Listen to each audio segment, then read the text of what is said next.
Salut à tous, j'espère que vous allez bien. On se retrouve pour une nouvelle vidéo projet. Alors projet, ce n'est pas la bande Dreamcast, ça je la fais à côté.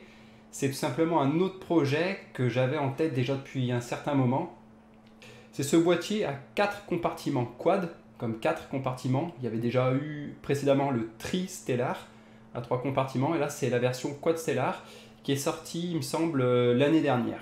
Je ne vais pas dire de bêtises, l'année dernière je vous l'ai présenté et du coup j'en ai fait l'acquisition. Ce boîtier, à l'origine, devait servir pour faire un autre projet PC. Donc c'était pour monter une autre config à l'intérieur. Et je vous avais donné un indice à l'époque, je vous avais dit ça sera une véritable machine de guerre. Alors machine de guerre, pas dans le sens des composants, même si j'aurais pris des bons composants dedans, mais c'était plutôt dans l'esprit. Le but, je vous le dis tout de suite, parce que je ne vais pas le faire finalement, je voulais prendre comme les réservoirs de la boîte de Pandore, le mettre sur pied, et en fait le mettre comme ça. Comme s'il allait décoller. Parce que pour moi, le Quad Stellar, c'est comme un vaisseau spatial, en fait, si vous préférez. Et j'aurais voulu, en fait, le mettre, donc, on va dire à peu près, allez, peut-être à 30 degrés, entre 30 et 45 degrés, et lui donner comme une optique, comme s'il allait décoller. Donc j'aurais fait 2 pieds plus bas que les deux autres, ça aurait fait à peu près comme ça, et le Quad Stellar aurait été posé dessus.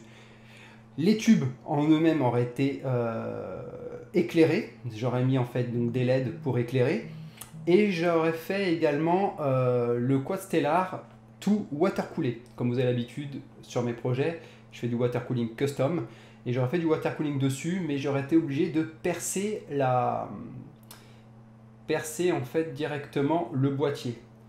Donc sur certains endroits, donc il y a des parois en verre, donc je vais mettre une autre vidéo en même temps où je le filme, comme ça vous allez comprendre.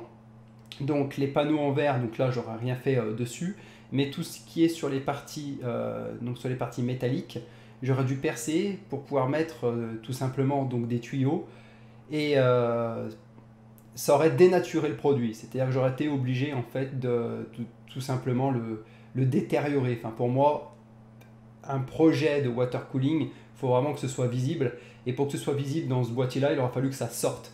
Et j'avais pour idée en fait de faire sur les côtés 2 réservoirs qui sortent et qui s'avancent, comme si c'était soit des réacteurs ou alors on va dire des armes en fait qui se mettent sur le côté, comme si comme des armes qui se déploient. Et en fait ça aurait été la couleur du water cooling avec les tuyaux en plus, et je voulais faire un truc assez sympa. Mais finalement, je me suis dit, des configs, j'en ai déjà. Pourquoi faire une nouvelle config, sachant que j'en ai déjà bien assez à la maison et que ça n'allait pas allier le côté utile. En fait, dans mes projets, il y a le côté utile et le côté esthétique que je mets en avant, et puis des projets uniques avec des réflexions autour de certains thèmes. Et là, en l'occurrence, pour le Quad Stellar, j'aurais déjà détruit le produit. Parce qu'une fois que la coque elle est percée, on ne peut pas la remettre à l'origine, et malheureusement les compartiments ça ne se rachète pas pour ce type de produit là, donc ça aurait été assez compliqué, et le produit en lui-même est cher, même si je voulais racheter, donc le produit en lui-même est assez cher. Donc du coup je me suis dit autant faire quelque chose de pratique, utile, et il y avait quelque chose qui me trottait dans la tête depuis un moment, c'était de réaliser un NAS maison. J'ai déjà un NAS Synology, donc je suis mais alors ultra satisfait.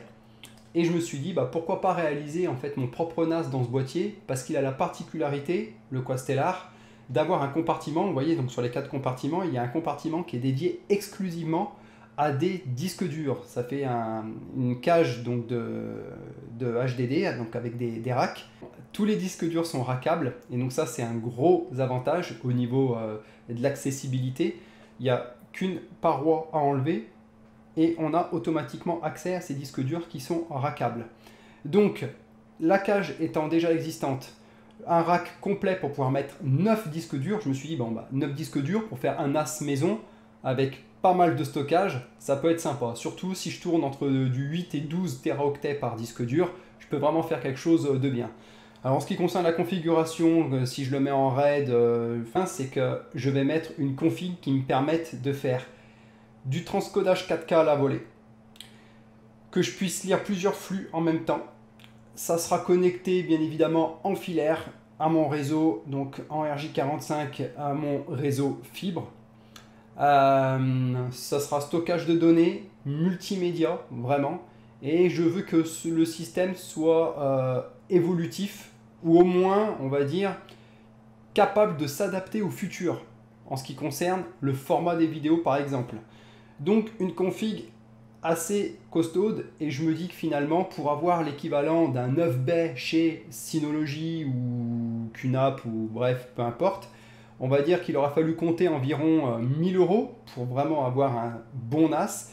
Et là, je me donne une petite enveloppe, on va dire, de 500-600 €, sachant que j'ai déjà le boîtier, j'ai déjà une partie du all-in-one water cooling qui sera à l'intérieur.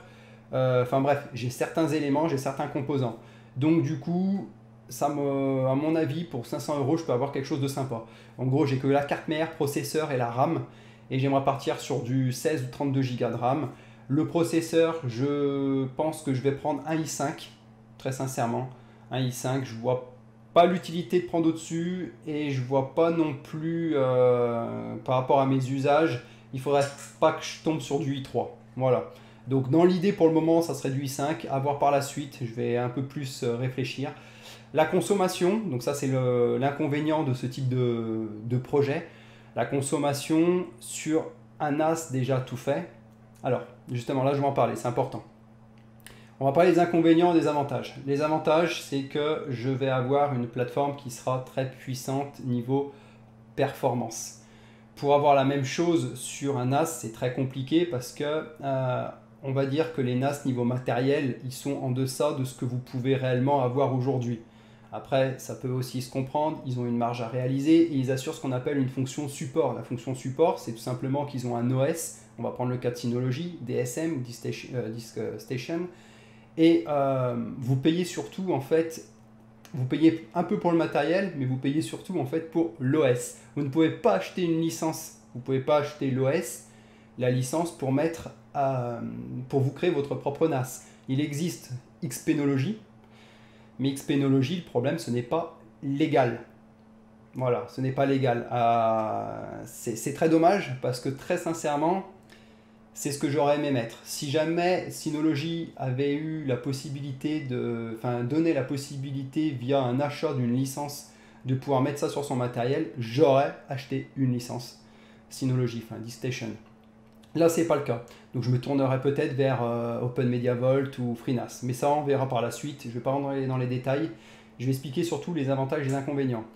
Donc l'avantage d'un NAS, c'est que c'est simple. Vous l'achetez, vous le branchez, quelques petites configurations par-ci par-là, c'est fini. Vous avez la pérennité d'un produit qui durera dans le temps, vous avez la garantie du produit, vous avez une fonction support qui est assurée, vous avez la possibilité d'appeler si vous avez un problème par rapport à une configuration à l'OS, etc. Donc la fonction support, en fait, vous la payez quand vous achetez le produit, c'est ça que vous devez vous dire. Un système qui a fait ses preuves, quand on prend Synology, c'est une marque qui a fait ses preuves et vous avez beaucoup d'applications qui sont compatibles, notamment moi pour les usages multimédia.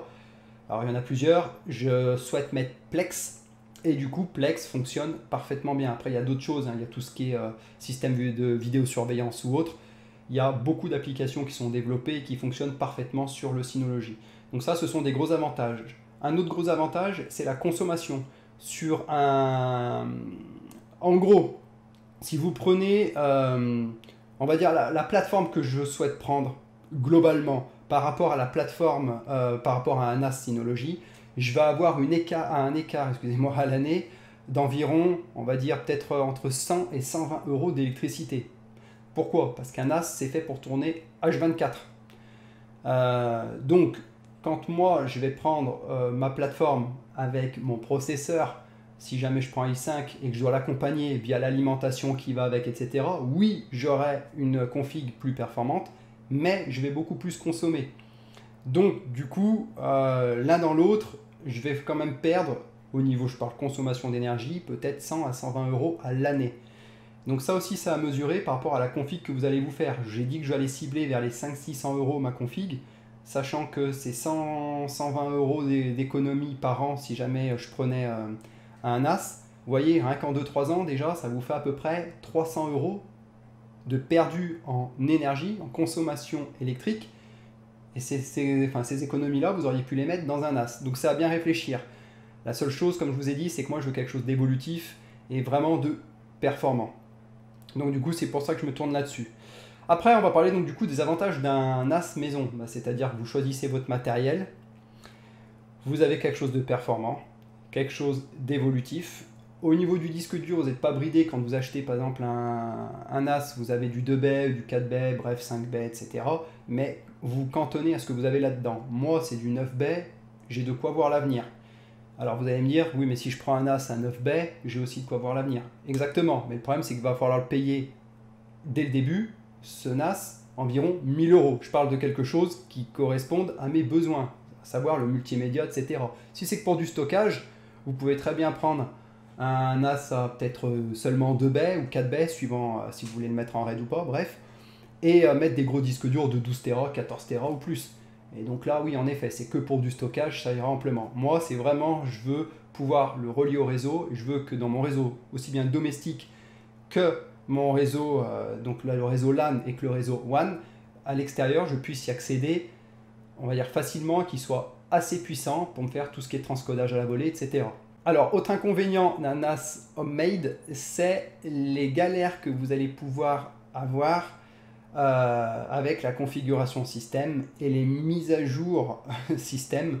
Il faut savoir que ce n'est pas accessible à tous, c'est beaucoup de temps et vous pouvez avoir pas mal de galères à la longue. Donc il faut être conscient que lorsque vous faites un NAS maison, ça ne va pas forcément rouler et être aussi stable, on va dire, qu'un NAS acheté. Alors, vous pouvez faire attention, vous pouvez ne pas avoir de galère, ok, mais il faut reconnaître que globalement, entre un NAS acheté où tout est calibré, les pièces vont les unes avec les autres, c'est carré, le système c'est léger, c'est pas gourmand, etc. Là, votre NAS maison, il va falloir mettre les mains dans le cambouis, faire des configurations. Vous allez avoir il va falloir configurer donc votre système, il va falloir avoir des notions en réseau, en système, et c'est un peu, comment dire, ça va être un peu compliqué à quelqu'un qui ne s'y connaît pas forcément, enfin je ne le conseille pas du tout. Voilà, vous aurez bien compris les avantages et les inconvénients d'un NAS maison et d'un NAS acheté. Après, je ne vais pas forcément vous conseiller l'un ou l'autre, à vous de voir ce qui vous conviendrait le mieux. Mais en tout cas, voilà, si vous avez un peu de temps à consacrer, envie de bidouiller et des connaissances, moi je vous conseille réellement de faire ça. Surtout que je pense qu'aujourd'hui, les NAS, réellement, à mon humble avis, sont vraiment décalés niveau matériel par rapport à ce qu'il y a sur le marché. Vous n'avez qu'à regarder sur les sites des constructeurs de NAS qui proposent en termes de puissance processeur et RAM. Alors pour beaucoup, vous allez me dire, oui, mais ça suffit parce que c'est léger et tout ça. Moi, je suis pas d'accord. Je suis pas d'accord. Il y a des NAS qui font, ok, très bien le boulot, mais quand vous sollicitez quand même un minimum votre plateforme, je trouve que le processeur monte très vite à une charge quand même assez élevée. La charge CPU, elle est très élevée parfois, enfin en tout cas en ce qui concerne mes usages. Et même ce qui concerne aussi la RAM, c'est complètement, je trouve ça complètement débile, la RAM qu'ils mettent dessus. Et après ils mettent en option pour pouvoir rajouter parfois des slots ou autres. Sur certains NAS à l'époque, il n'y avait même pas la possibilité de changer la barrette de RAM. Bref, je trouve qu'ils sont un petit peu en déphasage au niveau config, au niveau matériel à l'intérieur. Voilà, donc vous allez pouvoir suivre ce projet avec moi. Donc on verra ça par la suite pour la config. Je ferai peut-être un live sur Twitch pour expliquer ce que je vais prendre, pour en discuter avec vous. Et puis je vous dis à la prochaine pour une autre vidéo. Voilà, ciao ciao.